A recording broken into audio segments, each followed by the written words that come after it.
Boeing's wings are clipped. China halts delivery of U.S. aircraft amid tariff shockwaves.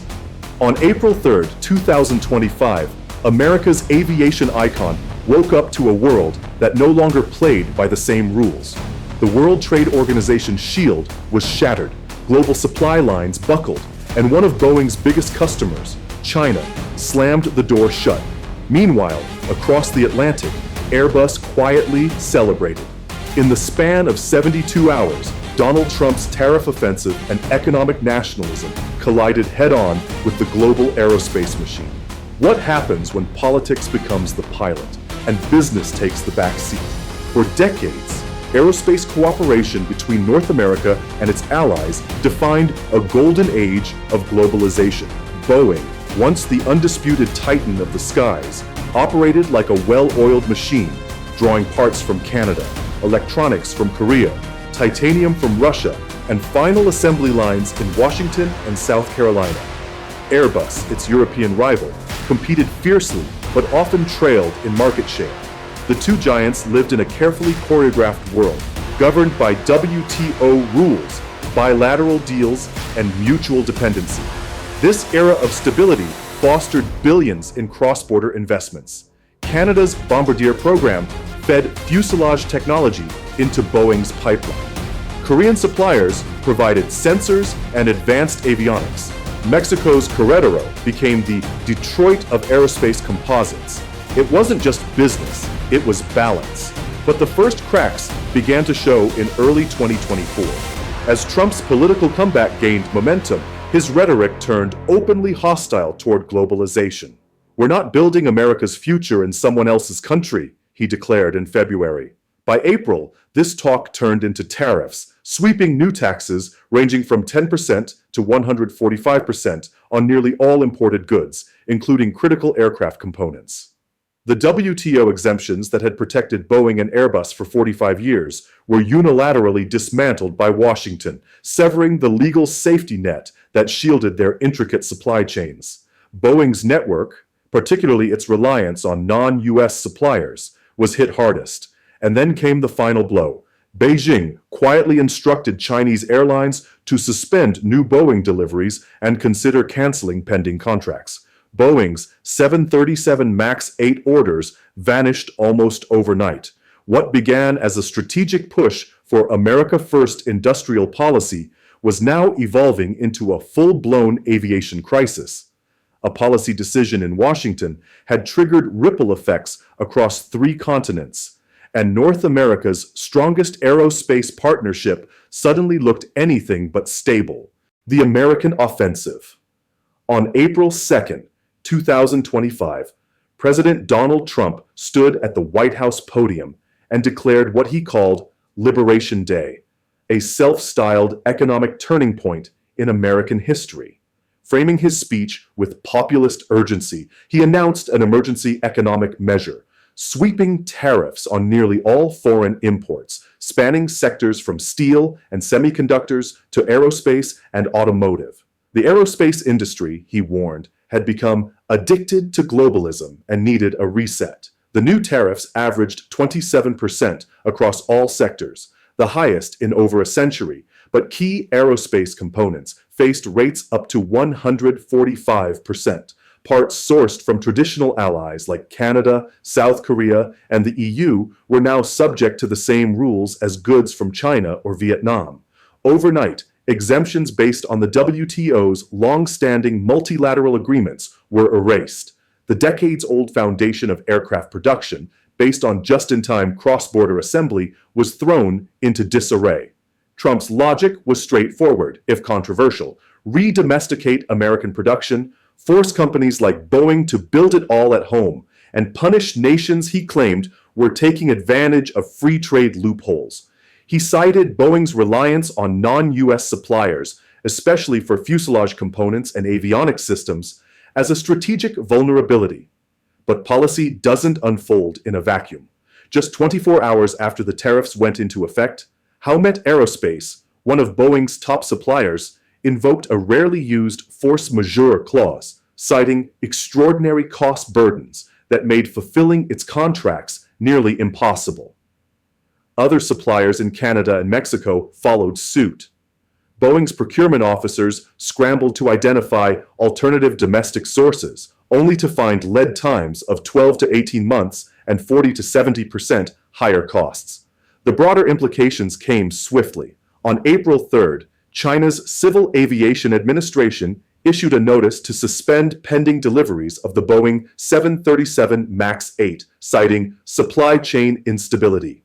Unofficially, the message was clearer. In a climate of economic nationalism, China would no longer rely on a manufacturer that could not guarantee delivery, or political neutrality. Suddenly, Boeing was not just facing a policy headwind, it was confronting a geopolitical typhoon. And behind the scenes, in Toulouse, France, Airbus was quietly preparing to capitalize. The Canadian and European response. While Washington was tearing down trade bridges, Canada and Europe began reinforcing their own. In Ottawa, Prime Minister Mark Carney, an economist by training and a veteran of both the Bank of England and Bank of Canada, did not match Trump's fire with fire. Instead, he adopted a cold, strategic silence. Behind closed doors, his administration accelerated a shift that had been quietly underway for over a year: the gradual reallocation of procurement contracts, supply partnerships, and air fleet upgrades away from Boeing.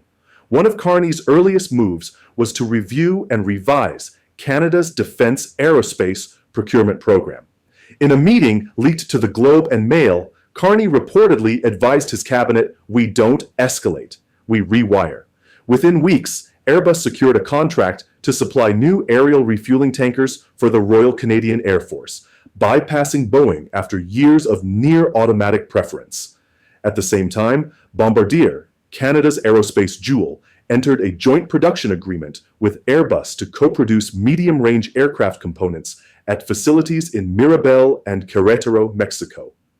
These moves were publicly framed as economic optimization, but privately acknowledged as a hedge against Trumpian instability. European policymakers were also moving. The EU Trade Commissioner suggested that if the US continued violating multilateral norms, Brussels would consider retaliatory tariffs on Boeing aircraft.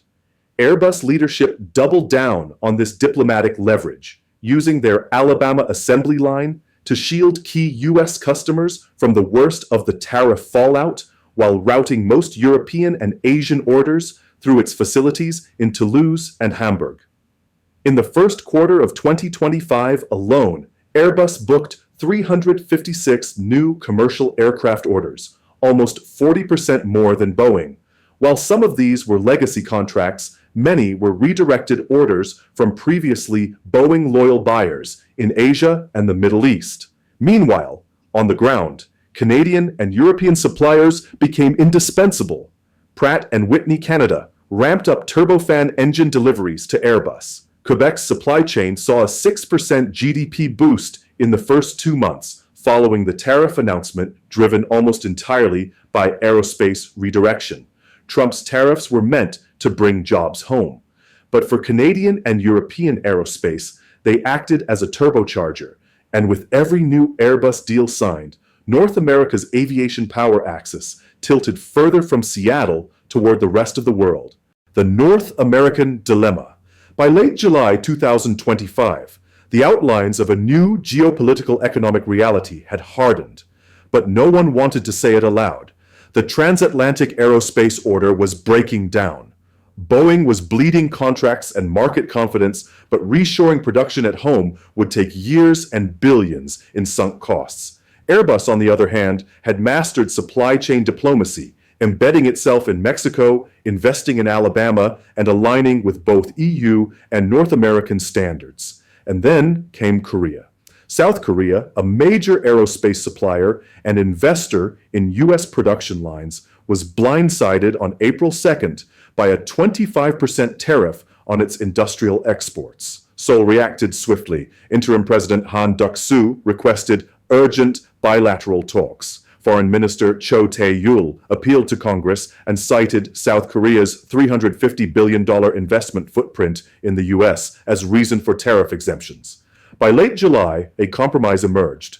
Tariffs were reduced to 15% in exchange for massive Korean investment in U.S. infrastructure and a $100 billion commitment to American LNG and oil. The aerospace clause, not directly addressed, but the message was unmistakable. Diplomacy and dollars could soften Trump's protectionist grip if you moved fast and negotiated hard. That left Canada in a curious position. It had not engaged in any visible tariff negotiation. It had not retaliated. Yet it was actively rerouting its entire aerospace ecosystem around Boeing and toward Airbus, quietly, efficiently, strategically. The result was a strange kind of stalemate. Boeing couldn't pivot fast enough to survive alone. Canada and the EU didn't want to escalate but were already building parallel systems. Korea found a side door, but only after offering up an economic dowry. No one was declaring war, but no one was playing by the same rules anymore, either. North American aviation now stood at a paradoxical crossroads, caught between a desire for domestic sovereignty and the hard realities of a global industry. Every new tariff deepened that contradiction. Every paused delivery widened the cracks. And somewhere between Seattle and Montreal, the dream of an integrated aerospace future quietly drifted toward obsolescence. Impact on Canada: the rise and strain of Querétoro's supply chain. At first glance, the tariff crisis looked like a windfall for Canada and its aerospace allies. Bombardier's integration with Airbus surged, and Canadian suppliers gained leverage as Boeing contracts collapsed under tariff-induced uncertainty. But for many in the aerospace corridor stretching from Montreal to Querétaro, Mexico, the story was more complicated than a simple gain. Take Hero DevTech, a mid-sized landing gear manufacturer based in Longueuil, Quebec. In early 2025, they were supplying both Boeing and Airbus. After Trump's tariffs disrupted part sourcing and delayed Boeing's production lines, Hero DevTech's US-linked contracts shriveled. At the same time, Airbus accelerated orders, offering long-term deals, but with a catch. More of the fabrication had to be relocated to Mexico for cost efficiency and tariff avoidance. By May, the company announced a 15% workforce reduction in Quebec and a parallel hiring spree in Querétaro, Mexico. Engineers and machinists in Canada protested, fearing not only job losses, but the slow bleeding of technical expertise southward. Local unions accused the government of turning a blind eye, while Canada's aerospace brain trust is being offshored under Airbus branding. Querétaro, meanwhile, was booming.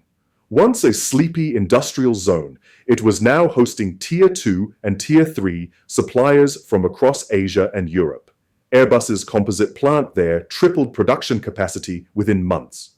Wages rose by 7% in the first quarter, and local officials were already planning a new aerospace university to meet rising demand. Back in Montreal, however, the optimism waned. Canada had avoided a trade war, but the ripple effects of America's protectionism were real.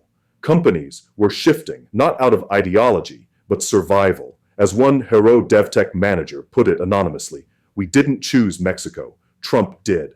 For Canadian workers, the result was a cruel irony. They were being displaced not by foreign competition, but by the fallout of their neighbors' economic crusade. Impact on the U.S., Boeing's hollowed heartland. In Wichita, Kansas, once known as the air capital of the world, the effects of Trump's tariff campaign arrived with surgical precision. Spirit Aerosystems, one of Boeing's largest structural suppliers, was already on thin margins after years of supply chain fluctuations. When the 27% average tariffs kicked in, its costs on imported titanium, avionics, and composite materials soared. Then came the Howmet Aerospace shockwave. The force majeure declaration meant delays on critical fasteners and engine casings, which jammed up the entire production cycle. By mid-May 2025, Spirit was forced to pause 3 key production lines. Nearly 900 workers were furloughed. The mayor of Wichita called it a self-inflicted wound from Washington. Local diners that depended on Spirit's workforce saw traffic drop by 40%. Housing developers paused projects. a local tool and die shop shut down after 34 years, citing sudden contract cancellations. And all the while, Boeing's main facility in Everett, Washington, couldn't make up the slack. With Chinese orders frozen and European parts trapped in tariff limbo, delivery deadlines collapsed. Boeing's share price dropped 17% between April and June. Internal documents leaked to the Seattle Times showed rising panic within middle management. "We're bleeding both time and trust," one memo read. Meanwhile, the Pentagon, historically one of Boeing's most loyal customers, began quietly expressing concern. With the defense budget under strain and parts delayed, military officials questioned whether Boeing could maintain critical supply chains domestically. In a June Senate hearing, one general warned, national security can't depend on a broken logistics line. In an ironic twist, Trump's America First doctrine had weakened one of its most iconic companies. The cost wasn't just economic, it was symbolic. Wichita, Everett, and the very towns that had built America's aerospace supremacy were now the collateral damage of a tariff war designed in the name of patriotism. And for many on the ground, it no longer felt like a strategy, it felt like abandonment. Boeing stands wounded. Airbus ascends in its shadow. And what was once a tightly woven aerospace alliance across North America is now fraying at the seams. Trump's tariffs have reshaped not just supply chains, but trust itself, between allies, between partners, between neighbors. In Canada, jobs shift quietly to Mexico. In America, factories idle while political slogans echo. Korea negotiates survival through billion-dollar deals. Europe fills the void with precision. No war was declared, no treaty broken, and yet both nations find themselves trapped in a silent unraveling. The question now isn't whether this trajectory can be reversed, but whether there's still time to try. In the race to shape the future, will North America win together or lose everything trying to go it alone? Are you American or Canadian? Share your story and your view in the comments below.